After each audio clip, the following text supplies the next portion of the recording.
Esse livro, na verdade, assim, eu conheci Portugal depois que conhecia outros países da Europa, né? E foi uma grande surpresa conhecer Portugal, porque quando eu cheguei lá era como se eu estivesse chegando numa parte do Brasil, uma parte muito familiar do Brasil, assim, não saberia explicar muito bem também, um pouco o que eu vivo aqui no Rio, um pouco de Minas, um pouco de São Paulo, um pouco do Rio Grande do Sul, um pouco do Nordeste, enfim, eu sentia um pouquinho de cada coisa, né? E me chamava muito a atenção a vida nas aldeias, a vida dos idosos, a solidão, a pouca quantidade de gente que vivia em cada aldeia daquela, a simplicidade também, o luto das pessoas, certos rituais que desapareceram na vida que a gente tem no Brasil hoje, na vida contemporânea que a gente tem. Aí eu me lembro que eu voltei uma segunda vez e sempre assim, fazendo umas anotações ou fotografando.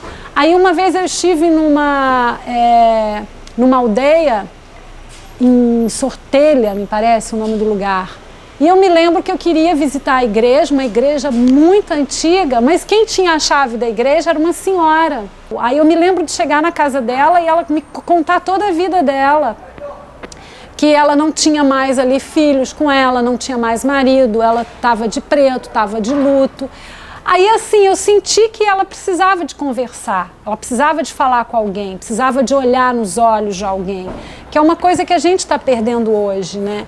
E essa viagem me fez sentir isso, que as pessoas precisam se olhar nos olhos, precisam conversar.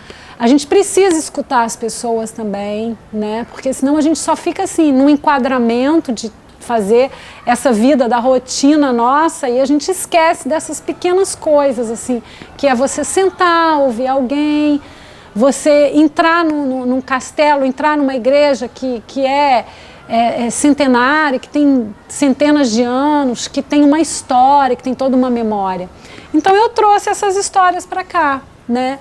Essas histórias também relacionadas à culinária portuguesa, ao hábito dos ovos, ao hábito também do vinho, né? Que é uma culinária tão rica, tão, vamos dizer assim, tão antiga também, e que eu acho que quando a gente transforma isso em história, é como se a gente imortalizasse isso. Eu não tinha essa pretensão, isso veio depois, quer dizer, assim, eu me deparei com isso depois, porque na verdade o que eu fiz inicialmente com as duas viagens, foram viagens que eu me demorei em Portugal, foi reparar essas tradições, reparar essas relíquias e, de certa forma, essas coisas assim que a gente está perdendo na nossa vida social e familiar aqui no Brasil e que lá eu percebia que existia ainda, né?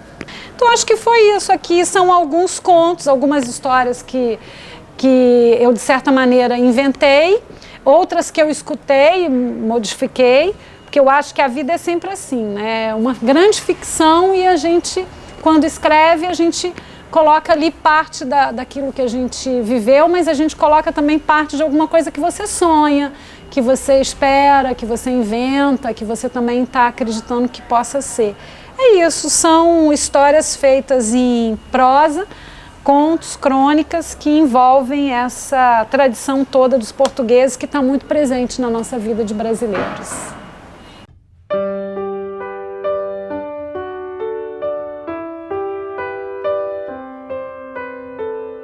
Olha, eu sempre gostei muito de escrever. Quando era criança, o momento que eu mais gostava da aula era o momento da composição. A redação se chamava composição, mas eu nunca pensei em ser escritora. Meu pai era escritor, poeta, jornalista também, mas eu nunca passou pela minha cabeça assim, em ser uma escritora, mas eu gostava de escrever. Aí eu fui trabalhar com literatura, estudei letras, estudei línguas, estudei tradução e continuei escrevendo assim nos meus cantinhos, né, nas minhas gavetas, vamos dizer. escrevia e aquilo acabava morando numa gaveta ou dava para alguém. Até que um dia eu fui provocada pela minha filha, pela Daphne, que ela falou: mãe, você trabalha há tanto tempo com literatura, escreve poema, escreve contos aí, coisas que eu não vejo, e ninguém lê o que você escreve. Que isso? Porque eu trabalhava na Fundação Nacional do Livro Infantil Juvenil. Eu fiquei lá 20 anos da minha vida, né? Fui para lá como estagiária, ainda estudante de letras, e trabalhei como pesquisadora, muito tempo lá. Aí aquela fala da minha filha me levou a pensar assim: poxa, é verdade, para que eu escrevo? Qual a função disso? Para quem que eu escrevo, né?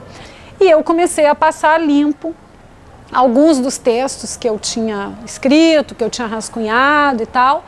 E foi aí que eu comecei a escrever como uma autora para publicar os textos, né?